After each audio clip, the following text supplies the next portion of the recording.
حجة الله شكوانا إليك يا حجة الله شكوانا إليك أدركنا أدركنا لبيك لبيك أدركنا أدركنا لبيك لبيك يا حجة الله شكوانا إليك يا حجة الله شكوانا إليك أدركنا أدركنا لبيك لبيك أدركنا أدركنا لبيك لبيك أعوذ بالله من الشيطان اللعين الرجيم بسم الله الرحمن الرحيم આપણા આકા હુસૈન અલૈહિ સલાતુ વસલામ પૈગંબર ઇસ્લામ સલ્લલ્લાહુ અલૈહિ વસલ્લમના પ્યારા નવાસા જન્નતના જવાનોના સરદાર ફરમાવ્યું وما ضمت وأطبقت عليه شفتاي وحركات لفظ لساني ખુદાવંદ કરીમ કેવી ખૂબીની સાથે આપણું આ જિસ્મને બનાવ્યું છે.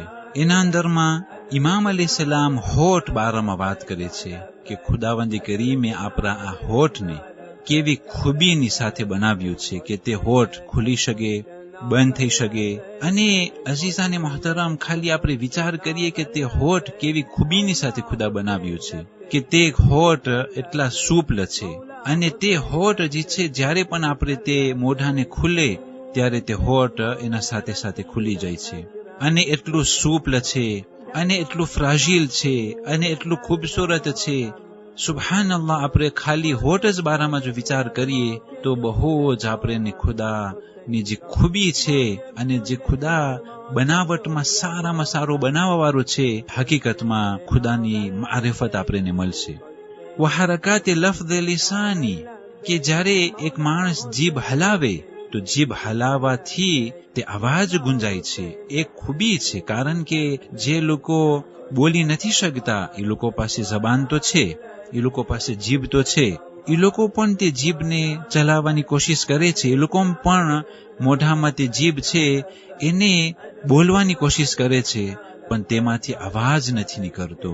તો ખુદાએ કેવી રીતના આપણી જબાનને, આ હરકતોને, અને જબાન અંદરમાં કેવી બધી સેલ્યુલો છે, અને એક એક પોઈન્ટ અને પોઈન્ટ, નસ નસ વગેરે, ખાલી એક જબાન જે છે એના પછવાડે કેટલું મોટું હિકમત છે.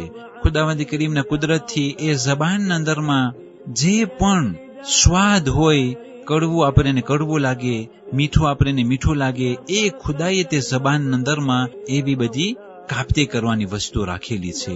સુબહાનલ્લાહ, જ્યારે આ દુનિયાના અંદરમાં પહેલો ઇન્સાન આવ્યો, જનાબી આદમ, ત્યારે પણ તેની જબાન એ જ પ્રમાણે હતી, અને એ જ પ્રમાણે હિકમતની સાથે જબાન, હોઠ વગેરે વગેરે એ જનાબી આદમ અલૈહિસ્સલામના હતા. અઝીઝાને મહોતરમ, આપણે અગર જો વિચાર કરીએ આપણા જિસ્મના એક એક જે ખુદાએ સેલ્યુલ, જે રગ, નસ, એક એક જે ખુદાએ બધું બનાવ્યું છે કેવી રીતના ખૂબીની સાથે, તો આપણે હકીકતમાં શુકરનો સિજદો કરવા વગર આપણે રહીશું નહીં. પણ હઝરત ઇન્સાન કેટલો નગુણો છે કે ખુદાએ જ્યારે હઝરત ઇન્સાનની જે આ બે રેં છે, જ્યારે તે સરખી રીતના પસાર થાય છે, ફંક્શને થાય છે, તો આ ઇન્સાનને ખુદા યાદ આવતો નથી. પણ જ્યારે તે રેં બગડી જાય છે અને હવે તે રેં સાફ નથી કરી શકતું, પાણીને તે ફિલ્ટર નથી કરી શકતું, તો આપણા લોહીના અંદરમાં ડિયોક્સિન વધી જાય છે, અને આ લોહીના અંદરમાં જે આ મેલ વધી જાય છે, એના થકી ઇન્સાનને ડિયાલિઝ કરવું પડે છે. ડિયાલિઝ એ ડાક્ટરના સામે બેસવાનું હોય, અને તે લોહીને એ લોકો ખેંચે, અને એ લોકોના પાસે એક મશીન હોય, મશીનમાંથી તે લોહીને સાફ કરવામાં આવે અને ફરી વાર તે જિસ્મમાં દાખલ કરવામાં આવે.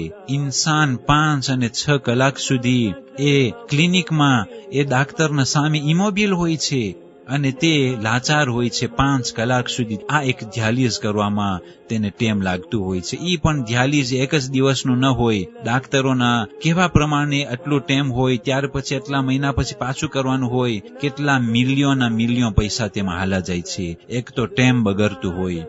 આય હઝરત ઇન્સાન, જ્યારે તું અહેસાસ કર કે તારા રેં સરખા ચાલી રહ્યા છે, તો શું એ ડાક્ટર પાસે 5 કલાક જે લોકો મજબૂરીની સાથે પસાર કરે છે, શું તું 5 મિનિટ ખુદાની કુરબત માટે 2 રકાત નમાઝ પડ્યો?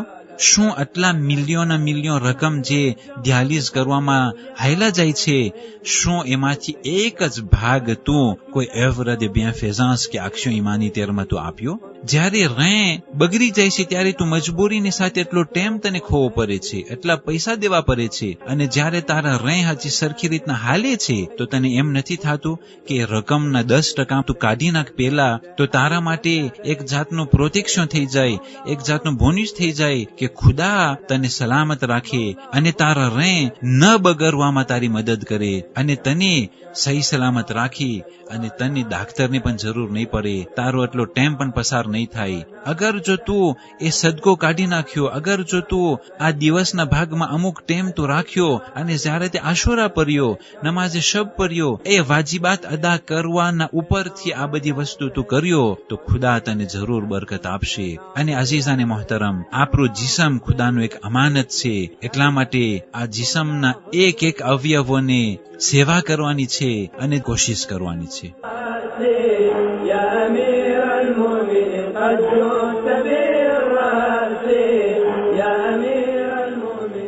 21 રબીઉલ અવ્વલ આ તારીખોમાં પૈગંબર ઇસ્લામ હઝરત મુહમ્મદ મુસ્તફા સલ્લલ્લાહુ અલૈહિ વસલ્લમ બાગે ફિદકને તેની દીકરી ફાતિમાતુ ઝહરા સૈયદત નિસાઇલ આલમીન સલામુલ્લાહ અલૈહાને અર્પણ કરી છે ખુદાના હુકમથી કે જનાબે ખદીજા અલૈહા સલામના અહેસાનના બદલીમાં, કે જે અહેસાન જનાબે ખદીજા જ્યારે મુસલમાનો મક્કાના અંદરમાં ઝઈફ હતા, એ લોકો પાસે કંઈ ખાવાનું ન હતું, ત્યારે જનાબે ખદીજા અલૈહા સલામ કે જે મલિકતુલ અરબ આટલી દૌલત રાય ખુદામાં અર્પણ કરી મુસલમાનોને ખાવાનું ખવડાવ્યું છે, મુસલમાનોને મદદ કરેલી છે.